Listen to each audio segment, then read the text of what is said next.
Доброго времени суток, уважаемые сталкеры! Вы на канале Nixon Play. Победителями в прошлом розыгрыше стали Хамл, Квизарат, Тимоша 91, ЗВО Рус и Мастер 4321. Поздравляю, ребят, призы я отправил на кладовщика Кухни Гурмана. А кому не повезло в этом розыгрыше, не расстраиваемся, ведь у меня для вас новый розыгрыш. В этот раз я разыграю аж целых 5 промокодов с премиальной подпиской на целый месяц.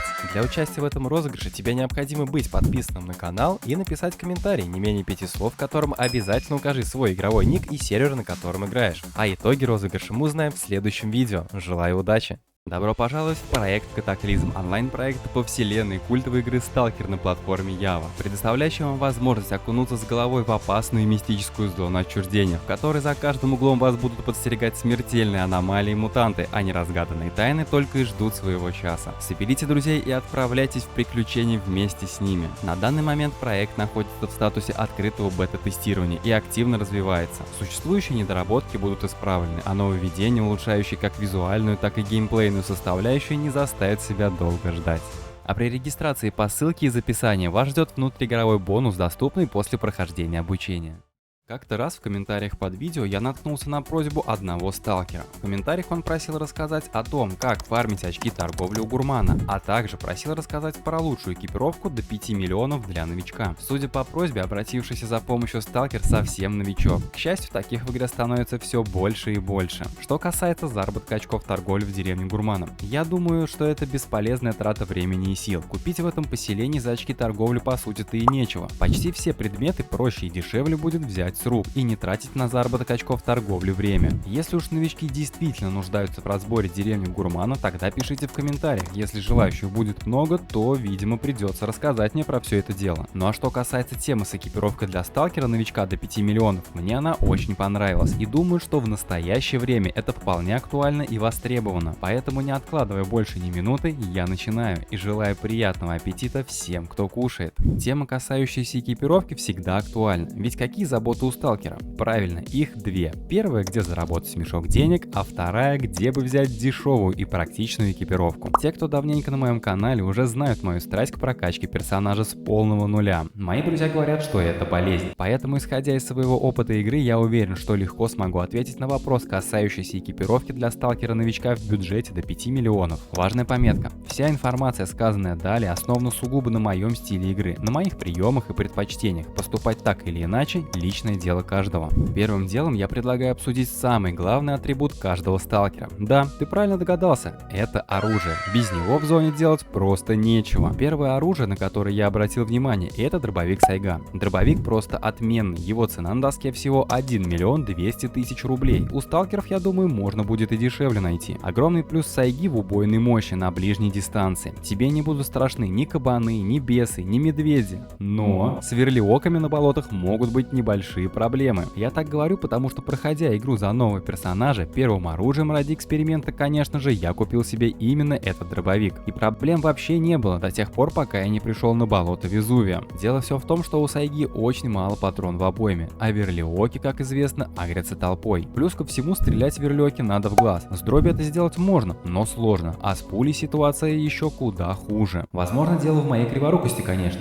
Если опустить все эти моменты с верлиоками, в остальном это, наверное, один из лучших дробовиков в игре. Идем дальше. Следующий лот — это мой любимый пистолет-пулемет Шпагина, в простонародье именуемый как ППШ. Мне он очень нравится, что до обновы он был хорош, что после, даже с урезанным скорострелом. Как сказал один мой товарищ с Алтая, что я прошел всю игру с одним ППШ. И он прав. Если интересно, можете посмотреть старых видео на ютубе. Так вот, огромное преимущество ППШ в его магазинах. Они на 71 патрон. Сюда же к плюсам отнесу его стоимость, а стоит он всего каких-то смешных 500 тысяч рублей. Дешевый ремонт и дешманский боеприпас. На первое время ППШ хватит за глаза. Я бы скорее, наверное, его даже предпочел вместо Сайги в начале. Мобов он крошит отлично, с верлиоками справляется просто на ура. А проходить с ним квесты одно удовольствие. Много денег на патроны тратить не нужно. А что еще надо-то? Много внимания уделять я ему не буду. Скажу, что это достойный и, вероятно, самый бюджетный ствол для сталкера-новичка. Кстати, ты слышал, что в зоне теперь АКСУ не в почете? Современные сталкеры предпочитают полноценный АК АК-74 или же АКС-74. Начальные статы у них одинаковые, поэтому смотри, что больше твоему глазу нравится. Цена на доске примерно 1,8-2 миллиона. Его плюсы в приемлемой отдаче, умеренного пламени из дула по сравнению с ППШ и установка дополнительных модулей, прицелы, глушители и затыльник. Большой минус — это низкий урон по мобам. Все из-за калибра 5,45, но зато магазины самые дешевые, всего-то 50 тысяч рублей. И вот мы аккуратно подкрались к калибру 7,62 на 39. Первым из этой линейки представляю АКМ, довольно убойная вещица, с которой можно навалять не только агрессивному мобу, но и наглому сталкеру. Цена на доске примерно 3,5-3,6 миллиона. Отдача у него, конечно, серьезная, но и калибр, извини меня, не промах, а вследствие чего и высокий урон по мобам. Было дело, играл я с ним также в начале игры. Автомат зарекомендовал себя с очень хорошей стороны. Все квесты с ним проходились просто на лайте. Единственные минусы, с которыми придется смириться, это отдача и тяжелые боеприпасы. Все. Почему я не рассматриваю АКМС? На него просто-напросто не ставится никакой прицел. Ввиду этого цена на этот экземпляр всего 1 000 000 или 1 100 000. Грубо говоря, по цене сайги. Я ни в коем случае не отговариваю никого его покупать, ведь это практически тот же самый АКМ, только дешевле и без возможности установки прицела. Встречайте, сталкеры, легенда зоны, которая нашумела наравне с не менее легендарной ВСС. Это Гроза-1. Стоит она чуть дешевле АКМа, можно урвать за 3-3 миллиона. И сразу же огромный минус. Прицел устанавливается только свой, который подходит исключительно на Грозу, отчего цена на прицел взлетает в космос, да и за деньги ты его иной раз не возьмешь. Потому что товар этот не слишком-то и популярный, на любитель, так скажем. Но по разбросу и отдаче тут все заметно лучше, чем у предшественника АКМа. С Грозой в открытом мире пока что не бегал, но успел потестировать ее на отдельном сервере. Как итог, теперь я собираюсь ее купить для своего нового персонажа, чтобы по достоинству оценить все ее прелести. А для тех, кто еще до сих пор не догадался, скажу прямо, Гроза мне очень понравилась. Хорошей новостью является то, что после крайнего летнего обновления оружие низкого тира модифицировать проще простого, поэтому со временем ты сможешь легко замодать свою колымагу, если, конечно, будет на то желание. Еще я настоятельно рекомендую всем новичкам вводить промокод NIXON в меню игры. Этот промокод подарит тебе премиум статус, а это очень полезная вещь в зоне. Бронежилет и разные расходники, которые значительно упростят тебе игру на старте. И все это абсолютно бесплатно. А промокод работает на всех серверах нашей любимой игры. Так что пользуйся, брат Сталкер, пока есть такая возможность. Ну что ж, с автоматами закончили, теперь перейдем к экипировке. Твоим первым бронежилетом будет 6Б1. Получишь его совершенно бесплатно в городе Любич. По завершении квеста вам медаль. Также в довесок за этот квест тебе дадут ХБ перчатки, противогаз ГП-5 и рюкзак-колобок. То есть все необходимое для дальнейшего развития. Напомню, что раньше все это нужно было покупать за свой счет. В Любиче новичок ничего этого не получал. Если захочешь немного повысить свою пулестойкость, то можешь приобрести бронежилет 6Б2. Приобретается он путем обмена твоей старой двухстволки ТОС, полученной за квесты. Совершает обмен Арсен, который стоит слева от входа к хранилищу кухни гурмана. Но как будто бы в этом нет никакой резкой необходимости, ведь у тебя уже имеется бронежилет 6Б1. Разница в пробитии у них всего 15 единиц. Я бы не менял, будь у меня Б1, но сказать об Б2 я просто не мог. Вдруг кому-то обмен на него будет нужным, да и внешка, возможно, кому-то понравится больше, чем у Б1. Итак, первый стоящий, на мой взгляд, бронежилет для новичка — это 6Б3. Этот бронежилет уже имеет 2 дополнительных места под устройство и дополнительное место под рацию, а также 175 единиц защиты от пробития, но на 5% меньше защиты от рукопашного урона, чем у предыдущих моделей, имея это в виду при выборе. И цена такого бронежилета варьируется от 250 до 300 тысяч рублей.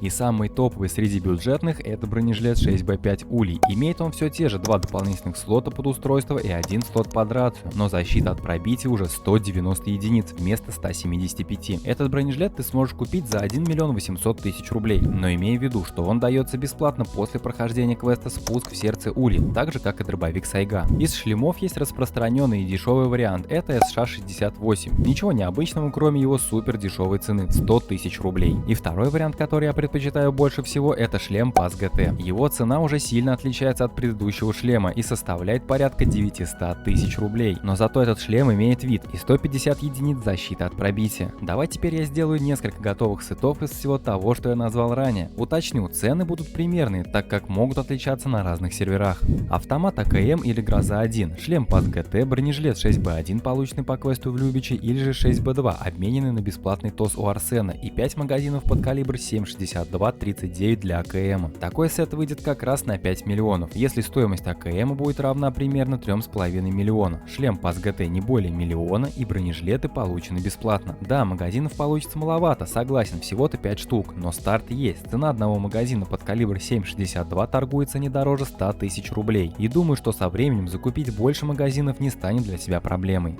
Второй сет. ППШ 500 тысяч, бронежилет 6Б5 улей 1 800 000, шлем ПАС ГТ 1 000 000 и магазины для ППШ на 71 патрон. Если укладываться в 5 миллионов, то выйдет примерно 5 магазинов на 71 патрон по цене за штуку в 300 тысяч рублей. Третий сет. Дробовик Сайга за 1 200 000, бронежилет 6Б3 за 300 тысяч рублей, шлем ПАС ГТ за 1 000 000 и примерно 8 магазинов для Сайги на 10 патронов, если закупать их по 300 тысяч рублей. Повторюсь по поводу рюкзака и противогаза. Они даются бесплатно за квесты в самом начальном городе Любич, из которого ты попросту не выйдешь, не пройдя обязательные задания. По поводу обычной одежды. Я поначалу бегаю в стоковых штанах Горка 1, которые имеют 2 кармана после обновления, и куртки, также Горка 1. Их можно выбрать бесплатно при создании персонажа. Я думаю, что 3 примеров вполне достаточно. Дальше уже думай и комбинируй снаряжение сам, как тебе будет удобно, и конечно же отталкиваясь от текущих цен и твоих предпочтений в игре. В этом видео я разобрал, какую экипировку до 5 миллионов может позволить себе сталкер-новичок, показал примеры оружия, рассмотрел бюджетные бронежилеты и не забыл про шлемы. На основе этого у меня получилось собрать несколько готовых сетов, имея в виду, что они в видео приведены как пример. В зоне выживает тот, кто правильно рассчитывает свои силы и возможности. Даже без огромных сумм можно собрать достойное снаряжение, которое позволит чувствовать себя уверенно и справляться с основными трудностями. Главное подбирать экипировку под свой стиль игры, а не гнаться слепо за чужими советами, ведь зона не прощает ошибок, но она щедра к тем, кто умеет думать головой. Вот так, сталкер, теперь у тебя есть базовые знания, чтобы не тратить зря деньги и силы. Не бойся ошибаться, бойся стоять на месте. Бери лучшее из доступного, пробуй, комбинируй и всегда держи ухо востро. Спасибо, что досмотрел видео до конца. Обязательно подпишись на канал, ведь впереди еще масса интересного и полезного контента. Ну и увидимся в зоне, брат сталкер. Иди, не мозоль глаза.